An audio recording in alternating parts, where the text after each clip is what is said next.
Hello friends, welcome back to Pragati Mantra classes. My name is Shivangi Agarwal and I'm your mentor for upcoming TAT examinations.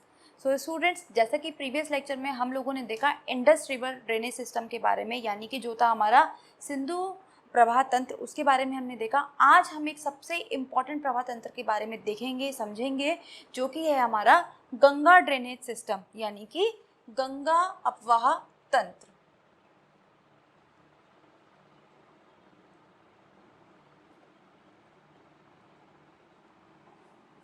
Ganga अपवाह तंत्र।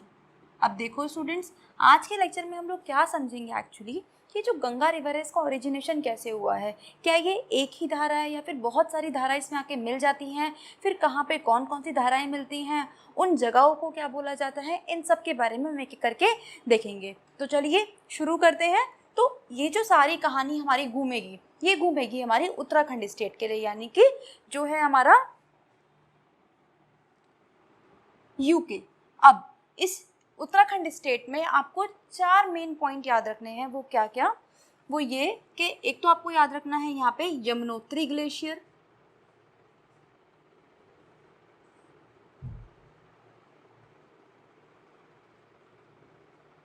और ये यहाँ पे जगह है बंदरपूछ।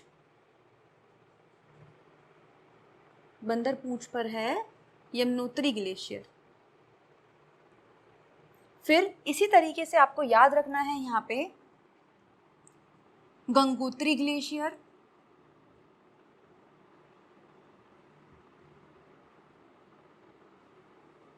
कहाँ पर? गौमुख।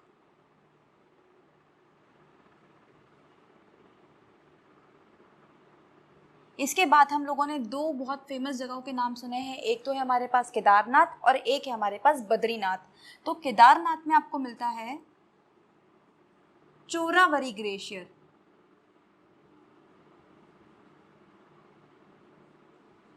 चोरावरी ग्लेशियर इस तरीके से। और लास्ट में आता है हमारे पास सबसे बद्रीनाथ।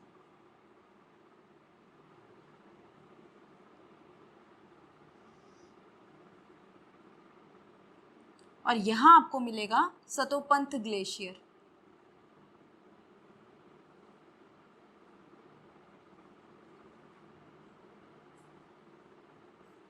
देखिए स्टूडेंट्स, कभी कभी एग्जाम में ये चीज़ें पूछ ली जाती हैं, मैच द फॉलोइंग के टर्म्स में आ जाता है। जैसे कि बंदरपूछ से आपको मैच करना है यमुनोत्री, फिर गौमुख पे क्या है? गंगोत्री, देन केदारनाथ पे क्या है? चोरावरी, और बद्रीनाथ पे क्या है? सतोपंथ। तो ये ग्लेशियर्स आपको मैच करने के लिए भी आ सकते हैं, इसलिए आपको याद रखने हैं।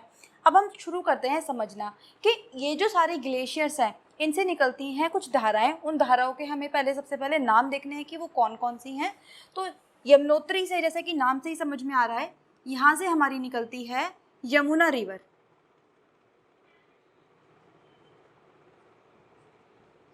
यमुना नदी। इसके बाद गंगोत्री से, अब ध्यान रखिए, हम लोग ज़्यादातर क्या समझते हैं कि गंगोत्री से ही गंगा नदी निकल रही है, लेकिन ऐसा नहीं है। गंगोत्री से जो धारा निकल रही है उसको हम जानते हैं भागीरथी के नाम से।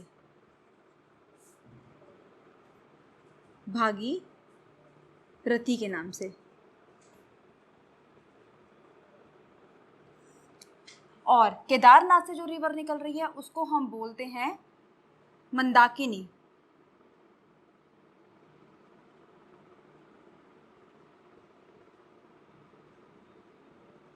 एंड देन सतोपंथ से जो हमारी रिवर निकल रही है उसको हम बोलते हैं अलकनंदा।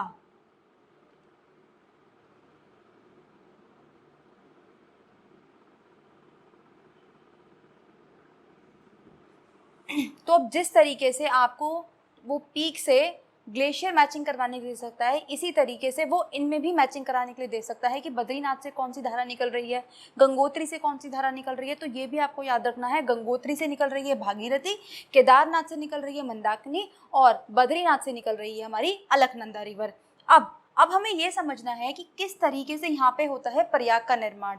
अब प्रयाग क्या होता है? प्रयाग उस जगह को बोलते हैं जहाँ पे 2 या 2 से ज़्यादा रिवर आके मिलती हैं। और इस मिलने को हम क्या बोलते हैं, इसी को हम बोलते हैं संगम। जैसे कि आप लोगों ने एक बहुत त्रिवेणी संगम का नाम सुना होगा, बहुत फेमस है, जो कि यूपी में पड़ता है, प्रयागराज में। तो इसी तरीके से हमें डिफरेंट प्रयाग मिलते जाएंगे अलग अलग जगह पे। अब हम उनके बारे में समझेंगे कि कौन सी रिवर कहाँ से आके मिलती है और किस तरीके से प्रयाग फॉर्म होता है। तो सबसे पहले जो नॉर्थ अगर साइड में हम देखें तो सबसे पहले हमें यहाँ पे मिलती है धौली गंगा। धौली गंगा, अब देखो ये बात आपको याद रखनी है, जैसे ही दो रिवर्स आपस में मिलेंगी तो वो किसी ना किसी प्रयाग का निर्माण करेंगी। तो यहाँ पे जो हमारे पास प्रयाग मिलता है वो है विष्णु प्रयाग।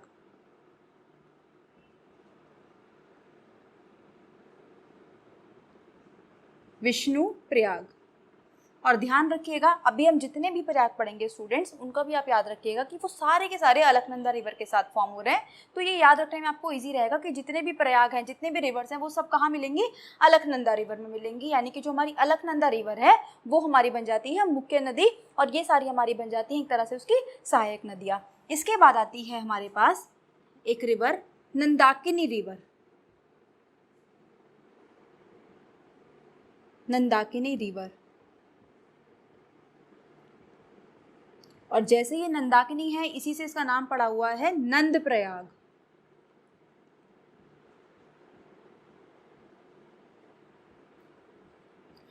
नंद प्रयाग, ठीक। तो अभी तक हमने दो पढ़े, विष्णु प्रयाग और नंद प्रयाग। इसके बाद क्या होता है, इसके बाद एक और रिवर हमें यहाँ पे आके मिलती है, दैट इज पिंडार गंगा, या फिर इसको पिंडारी के नाम से भी जाना जाता है, पिंडार के नाम से भी जाना जाता है, तो हम ये याद रखेंगे।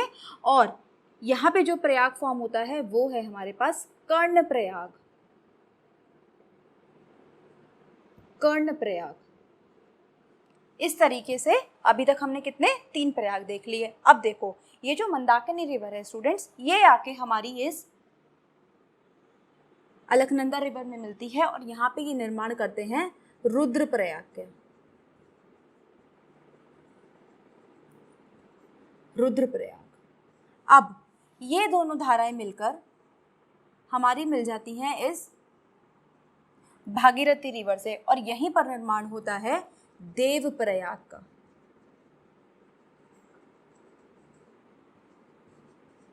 और अब ये जो नदी यहाँ से निकलकर आती है इसी को हमने नाम दिया है गंगा। यही है हमारी एक्चुअल में गंगा रिवर, जिसके बारे में हमें सारी चीज़ें अभी पढ़नी है। तो अब देखो क्वेश्चन पहले हम देख लेते हैं कि यहाँ से किस तरीके से क्वेश्चन बनेंगे। क्वेश्चन आपसे ये बन सकता है कि आपको क्या करेगा, वो बोलेगा धौली गंगा और अलकनंदा के मिलने से कौन सा प्रयाग मिलता है, तो वो बनता है विष्णु प्रयाग। तो क्वेश्चन आपके लिए इस फॉर्म में आ सकता है। एक तो पहले आप एक चीज़ याद रखेंगे कि जितने भी प्रयाग हैं वो सब अलकनंदा रिवर में मिलने से बन रहे हैं। देखिए अलकनंदा अलकनंदा, सारे प्रयाग हमारे अलकनंदा रिवर से मिलेंगे, तो अलकनंदा से क्वेश्चन नहीं बनेगा। क्वेश्चन बनेगा इनके प्रयाग के नाम से और जो दूसरी रिवर यहाँ से मिल रही है उसके नाम से। तो देखो इसको ऐसे याद रख सकते हो कि विष्णु भगवान धौले हो गए यहाँ पर, फिर नंदाकिनी से हमें समझ में आ रहा है नंद प्रयाग है, फिर पिंडार से हमारा क्या बन रहा है, कर्ण प्रयाग, और रुद्रप्रयाग फिर हमारा बन रहा है मंदाकिनी के मिलने से, और उसके बाद भागीरथी और अलकनंदा के मिलने से बन रहा है हमारा देव प्रयाग, और वहीं से हमारा ओरिजिनेशन होता है किसका, गंगा रिवर का। इसके बाद ये जो गंगा रिवर है ना स्टूडेंट्स, ये आ जाती है, एंटर कर जाती है प्लेन्स एरिया में, और जहाँ से यानी कि मैदानी क्षेत्र में ये प्रवेश कर जाती है, और जहाँ से ये मैदानी क्षेत्र में प्रवेश करती है उसी जगह को बोला जाता है हरिद्वार। तो ये क्वेश्चन इंपॉर्टेंट है। क्वेश्चन इस तरीके से पूछा जाता है कि वो जगह बताइए जहाँ पे जो हमारी गंगा रिवर है वो मैदानी क्षेत्रों में प्रवेश कर जाती है, तो उसका नाम है हरिद्वार। और अब इसके बाद हम आगे जाके देखेंगे किस तरीके से अब ये जो हमारी रिवर है ये उत्तराखंड से निकलते हुए बाकी सारे स्टेट्स में फ्लो करती हुई कौन कौन सी रिवर को अपने साथ लेती हुई लास्ट में ये ब्रह्मपुत्र के साथ डेल्टा फॉर्मेशन करती है, उसके बारे में हम देखेंगे। तो यहाँ से आपको सबसे पहले तो इन ग्लेशियर्स के नाम याद रखने हैं, फिर इन धाराओं के नाम याद रखने हैं, और फिर इन प्रयाग के नाम याद रखने हैं। ये क्वेश्चन यहाँ से बन सकते हैं। तो देखिए स्टूडेंट्स, अब ये जो हमारी रिवर है ये हमारा मैदानी क्षेत्र में एंटर कर चुकी थी, कहाँ पे, हरिद्वार। लेकिन अभी ध्यान रखेंगे कि ये जो हरिद्वार है ना स्टूडेंट्स, ये हमारा पड़ता है उत्तराखंड वाले एरिया में। अब उत्तराखंड के बाद ये जो हमारी रिवर है ये कहाँ एंटर कर जाती है, ये एंटर कर जाती है यूपी में, यानी कि उत्तर प्रदेश में। तो अब उत्तर प्रदेश में आपको ये बात याद रखनी है कि ये रिवर कहाँ पे एंटर करती है, ये करती है हमारी बिजनौर। बिजनौर पर एंटर करती है ये यूपी में, ये बात आपको याद रखनी है। अब इसके बाद एक चीज़ और याद रखेंगे कि उत्तराखंड से ही हमारी एक और रिवर निकलती है जिसका नाम है रामगंगा, रामगंगा, और ये है इसकी एक ट्रिब्यूटरी यानी कि सहायक नदी। देखो आप अभी यहाँ पे दो तरह के रिवर्स पढ़ोगे, एक आप पढ़ोगे ट्रिब्यूटरीज और एक आप पढ़ोगे डिस्ट्रीब्यूटरी। ट्रिब्यूटरी का मतलब होता है कि एक नदी अपना पानी किसी और रिवर के पास लेकर जा रही है, यानी कि जो रामगंगा है, रामगंगा किस में आकर मिल गई, ये आके मिल गई गंगा में, ठीक है। और डिस्ट्रीब्यूटरी का मतलब होता है कि जब हम पानी को डिवाइड करते हैं, डिस्ट्रीब्यूट से ही नाम समझ में आ रहा है, डिस्ट्रीब्यूट यानी कि डिस्ट्रीब्यूट करना, डिवाइड करना, तो यानी कि वो क्या करेगी, पानी को डिवाइड कर देगी, उसको हम बोलते हैं वितरिका। तो वितरिका क्या करती है, पानी को कम करती है, और ट्रिब्यूटरी क्या करती है, पानी को लेकर आती है। तो सबसे पहले ट्रिब्यूटरी अगर आपसे पूछी जाए तो ये कौन सी होती है, रामगंगा होती है। और ध्यान रखेंगे ये ओरिजिनेट होती है हमारी कहाँ से, ये हमारी उत्तराखंड से ही ओरिजिनेट होती है। अब देखिए अब क्या होता है, यहाँ से हमने देखा था कि यमुनोत्री ग्लेशियर से यमुना आ रही थी, और यमुना भी यहाँ आके मिल जाएगी हमारी कहाँ पे, गंगा से मिल जाएगी। अब इसके बारे में जो हमें बातें ध्यान रखनी है वो ये कि एक तो यमुना लॉन्गेस्ट ट्रिब्यूटरी है, लॉन्गेस्ट ट्रिब्यूटरी, यानी कि यमुना जो है हमारी सबसे लंबी सहायक नदी, सबसे लंबी सहायक नदी है गंगा की, ठीक। तो अभी तक हमने दो रिवर देखी हैं, एक हमने देखी रामगंगा और एक हमने देखी यमुना। और यमुना कहाँ मिलती है, ये मिलती है प्रयागराज में। ऐसा माना जाता है कि यहाँ पे एक सरस्वती रिवर थी जो कि लुप्त हो चुकी है, ठीक। और ये तीनों के संगम से यहाँ पे क्या बनता है, ये बनता है प्रयागराज, जिसको हम बोलते हैं त्रिवेणी। त्रिवेणी भी बोला जाता है क्योंकि यहाँ पे तीन रिवर आपस में मिलती हैं, कौन कौन सी, गंगा, यमुना और सरस्वती, ठीक। अब इसके बाद ये रिवर हमारी बढ़ती है आगे की तरफ और कुछ अपने ट्रिब्यूटरी से मिलती है। तो इसके बाद जो ट्रिब्यूटरी सबसे पहले इसमें आके मिलती है ये है हमारी गोमती रिवर, गोमती रिवर। अब गोमती रिवर के बारे में आपको एक खास बात ध्यान रखनी है, मैं यहाँ पे मेंशन कर रही हूँ कि इसका जो ओरिजिनेशन है, यानी कि गोमती रिवर जहाँ से निकल रही है वो एक लेक है, फुलहर लेक, यानी कि फुलहर झील से गोमती का उद्गम हो रहा है। दूसरी बात आपको इसके बारे में ये याद रखनी है कि ये ओनली रिवर, यानी कि एकमात्र ऐसी नदी है जो कि कहाँ से ओरिजिनेट हो रही है, जो कि हमारे मैदानी क्षेत्र से ओरिजिनेट हो रही है, यानी कि प्लेन एरिया से इसका ओरिजिनेशन हो रहा है। और किसकी सहायक नदी है, ये गंगा की सहायक नदी है। देखो अभी हम जितनी भी सहायक नदियाँ पढ़ेंगे स्टूडेंट्स, वो कहीं ना कहीं हमारी पहाड़ियों से निकली हुई हैं, कोई भी हमारी रिवर मैदानी क्षेत्र से नहीं निकली हुई। तो इसलिए हमारी ये गोमती रिवर इंपॉर्टेंट बन जाती है, क्योंकि इसके बारे में पूछा जाता है कि only river originates from a plain area, यानी कि मैदानी क्षेत्र से इसका उद्गम हो रहा है, और गंगा की सहायक नदियां हैं। एक बात हम और याद रखेंगे कि जितनी भी अभी हम ये रिवर इधर की साइड देखेंगे वो है हमारी कौन सी, ये है हमारी लेफ्ट साइड ट्रिब्यूटरी, यानी कि जो बाईं तरफ से मिलने वाली सहायक नदियां हैं वो, और ये है हमारी दाईं ओर से मिलने वाली सहायक नदियां। बिल्कुल आप इस तरीके से समझ सकते हो कि ये जो गंगा का फेस है, गंगा का जो बहाव है वो इस तरफ है, तो इधर से जो मिलेंगी वो लेफ्ट होंगी, और नीचे से जो मिलेंगी वो सारी की सारी हमारी राइट बैंक ट्रिब्यूटरी होंगी। तो इस चीज़ का हम ध्यान रखेंगे। क्वेश्चन कभी कभी आपको लेफ्ट बैंक ट्रिब्यूटरी और राइट बैंक ट्रिब्यूटरी से भी पूछ लिया जाता है। अब इसके बाद हम और आगे बढ़ते हैं और कुछ रिवर्स के बारे में देखते हैं। तो इसके बाद जो हमारे पास रिवर आती है वो है घाघरा रिवर, यानी कि घाघरा नदी। अब घाघरा के बारे में सबसे इंपॉर्टेंट बात आपको क्या याद रखनी है, वो ये याद रखनी है कि ये हमारी है लार्जेस्ट ट्रिब्यूटरी, लार्जेस्ट ट्रिब्यूटरी। अब आप बोलोगे कि मैम अभी तो आपने बताया था कि यमुना लॉन्गेस्ट है, अब ये लार्जेस्ट है, तो दोनों में डिफरेंस क्या है। देखो मैंने पहले ही बताया ये है हमारी सबसे लंबी, ठीक। और लार्जेस्ट का मतलब होता है कि जो पानी आ रहा है, जो ये अपना पानी लेकर आ रही है, वो सबसे ज़्यादा क्वांटिटी में लेकर आ रही है, इसीलिए हमने इसको क्या बोला है, सबसे ज़्यादा, यानी कि लार्जेस्ट वॉल्यूम में ही अपना पानी गंगा रिवर के साथ लेकर आएगी। अब इसके बारे में आपको एक चीज़ और याद रख सकते हो एक्स्ट्रा इन्फॉर्मेशन के लिए, कि इसकी हमारे पास और भी सहायक नदियाँ होती हैं। कौन सी? राप्ती, तीला, बेरी, ये सब इसकी सहायक नदियाँ हैं जिनके सबके मिलने से जो हमारी घाघरा रिवर है उसका निर्माण होता है।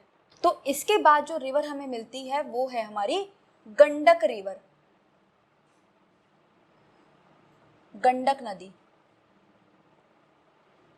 अब ध्यान रखिएगा, ये जो घाघरा है, गंडक है, ये सब हमारी कहाँ से आ रही हैं? ये सब हमारी नेपाल वाले एरिया से आ रही हैं और इंडिया में एंटर होते हुए ये सारी हमारी गंगा से मिल जाती हैं। और यहीं पर गंडक से पहले एक और रिवर हमारी राइट बैंक से, राइट साइड से आके मिलती है हमारी गंगा में, वो है सोन रिवर। और ध्यान रखेंगे, ये जो हमारी सोन रिवर है ये कहाँ से निकल रही है? ये निकल रही है अमरकंटक की पहाड़ियों से, अमरकंटक की पहाड़ियों से। ठीक है। अब इसके बारे में, सोन रिवर के बारे में एक चीज़ हम और याद रखेंगे।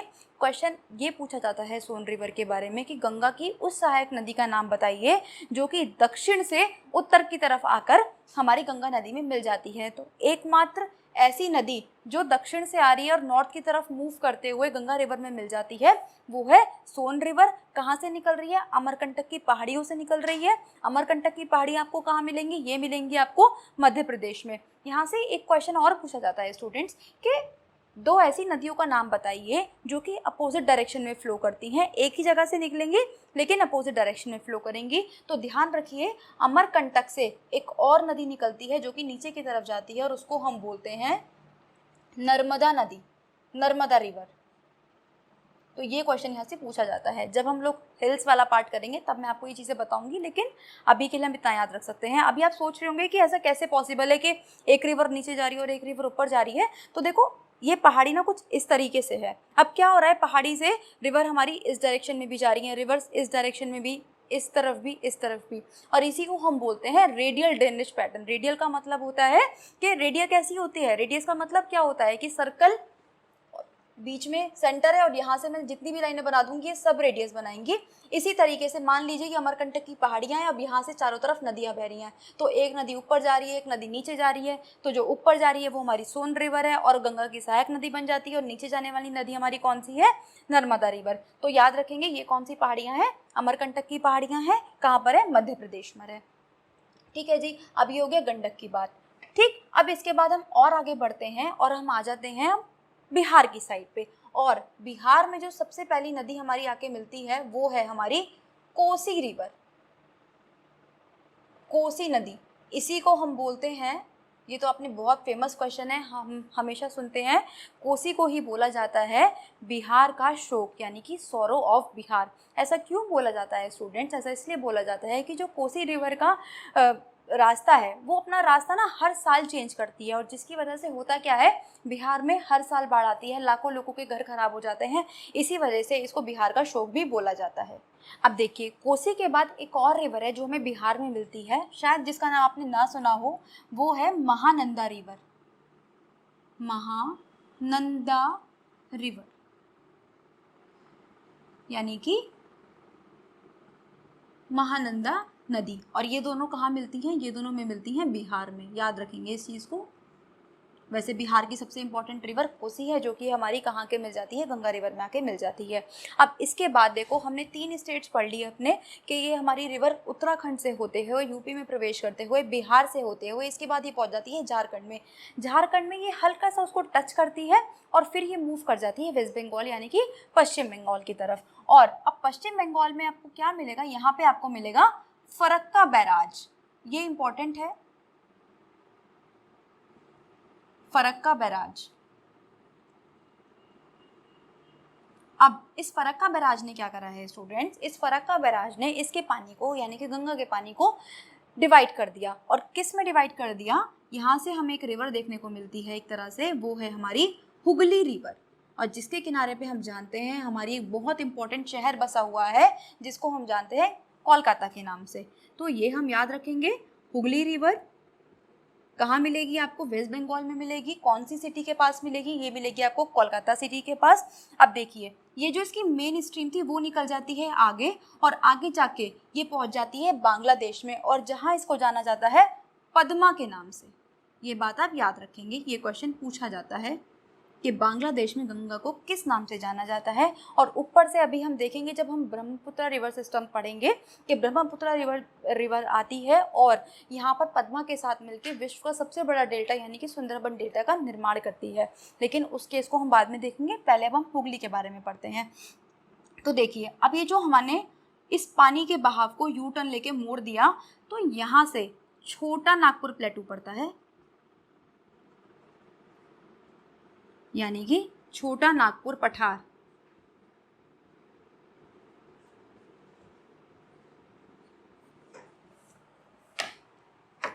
और छोटे नागपुर के पठार से यहाँ से हमारी एक रिवर निकलती है जिसका नाम है दामोदर रिवर, दामोदर नदी।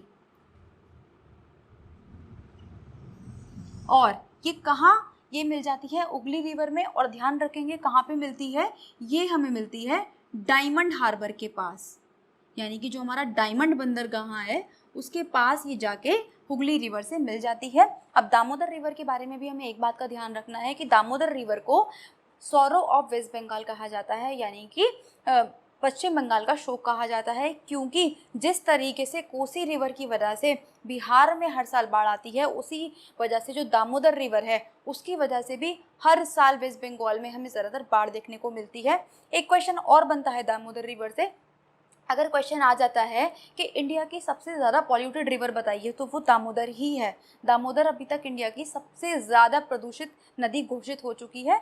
ठीक है, तो ये बात थी हमारी दामोदर की। इस तरीके से हमने देखा अपने रिवर सिस्टम का, गंगा रिवर सिस्टम का पूरा कोर्स, पूरा का पूरा ड्रेनेज सिस्टम। अब स्टूडेंट्स, आपको 2-3 बातें और याद रखनी है यहाँ पर कि जो रामगंगा जहाँ पर आकर मिलती है गंगा रिवर से, इस जगह को बोलते हैं हम कन्नौज।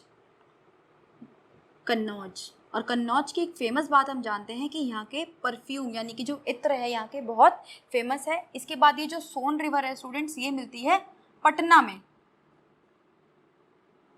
और ये जो गंडक रिवर है ये मिलती है गंगा से सोनपुर के पास, जहाँ का मेला भी फेमस है। अगर आपने फेयर एंड फेस्टिवल्स वाली वीडियो जब आप देखोगे तो आप देख पाओगे कि सोनपुर में हमारे पास एक तरह से एशिया का सबसे बड़ा मेला हमें यहाँ पे देखने को मिलता है कैटल्स का। ठीक है, तो ये था हमारा सारा का सारा गंगा रिवर सिस्टम का ड्रेनेज सिस्टम। अब इसके बारे में हम जानते हैं कुछ फैक्ट्स जहाँ से आपके क्वेश्चन कभी कभार पूछ लिए जाते हैं। अब देखिए स्टूडेंट्स, आपको 2-3 फैक्ट्स याद रखने हैं गंगा रिवर सिस्टम के बारे में। एक तो हमें याद रखनी है इसकी लेंथ, एक तो ये हमारी इंडिया की सबसे लंबी रिवर है, और ये हमारी नेशनल रिवर भी है यानी कि राष्ट्रीय नदी भी है। इसकी लंबाई कितनी है हमारे इंडिया में? ये है हमारी 2525 किलोमीटर। डायरेक्ट क्वेश्चन पूछा जाता है इसकी लंबाई के बारे में, ये आप याद रखेंगे। दूसरा आप याद रखेंगे कि ये एक सेल्फ प्यूरिफाइंग रिवर है।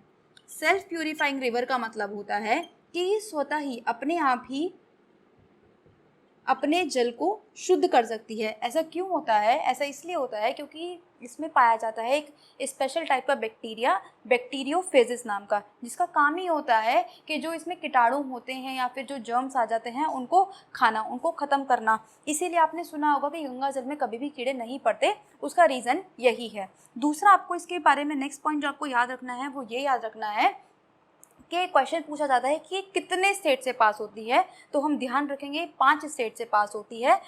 उत्तराखंड, फिर ये आ जाती है हमारी यूपी में यानी कि उत्तर प्रदेश में, इसके बाद ये आ जाती है हमारे पास बिहार में, और बिहार के बाद ये हल्का सा टच करती है झारखंड को, और कहाँ पे करती है? साहिबगंज में। नाम याद रखेंगे, साहिबगंज। और इसके बाद ये पहुंच जाती है पश्चिम बंगाल में। तो क्वेश्चन पूछा जाता है कि बताइए जो गंगा रिवर है वो कितने स्टेट से फ्लो करती है।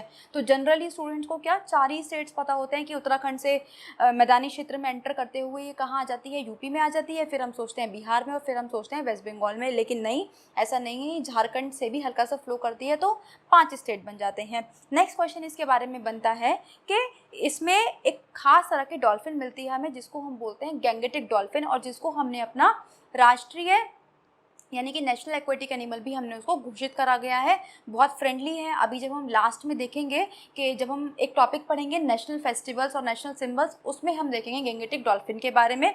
इसके बाद जो आपको लास्ट पॉइंट इसमें याद रखना है कि गंगा रिवर हमारे लिए सबसे इंपॉर्टेंट क्यों बन जाती है स्टूडेंट्स, की होने को तो ये 5 ही स्टेट में से फ्लो करती है, लेकिन इसके अलावा भी 15 और राज्य हैं हमारे जिनको ये बेनिफिट पहुँचाती है, यानी कि फ़ायदा पहुँचाती है किसी ना किसी तरीके से, चाहे वो डायरेक्टली हो चाहे वो इनडायरेक्टली हो। इसका मतलब अगर हम देखें तो लगभग 26% जो हमारा एरिया है वो कहीं ना कहीं हमारी गंगा रिवर से बेनिफिटेड होता है हर साल, इसीलिए हमने इसको एक तरह से अपनी नेशनल रिवर भी घोषित करा था। ठीक है, तो आई होप आपको ये पूरा लेक्चर समझ में आया होगा, गंगा का पूरा ड्रेनेज सिस्टम समझ में आया कि किस तरीके से गंगा रिवर इतनी सारी नदियों से मिलकर, इतनी सारी धाराओं से मिलकर बनती है, फिर कहाँ से ये हमारे मैदानी क्षेत्र में आती है, फिर यूपी में किस तरीके से फ्लो करती है, उसके बाद बिहार में इसका क्या रोल है, फिर झारखंड को टच करते हुए ये बनाती है बिहार से होते हुए विश्व का सबसे बड़ा डेल्टा। तो अगर आपको आज का लेक्चर पसंद आया है, अच्छा लगा है, समझ में आया है, तो उसको लाइक करना ना भूलें, चैनल पर नए हैं तो सब्सक्राइब करना ना भूलें और बेल आइकन को प्रेस कर दें ताकि आपको आने वाले सारे नोटिफिकेशन टाइम से मिलते रहे।